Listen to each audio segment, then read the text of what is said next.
El que es vol és evitar imatges com aquesta, llibres, revistes, CDs i DVDs fets malbé i escampats pel terra.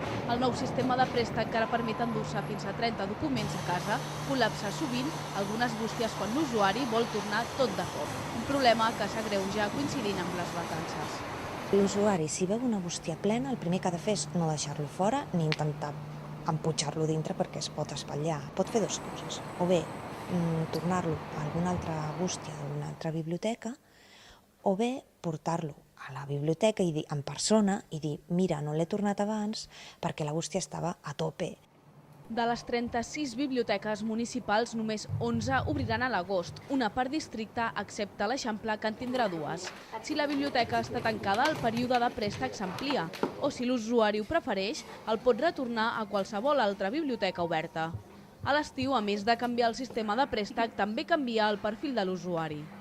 Ve molta gent com per endur-se llibres per l'estiu, o sigui, però dir, vinga, ara vaig agafar i em vaig a llegir aquestes novel·les que sempre em vull llegir que mai tinc temps.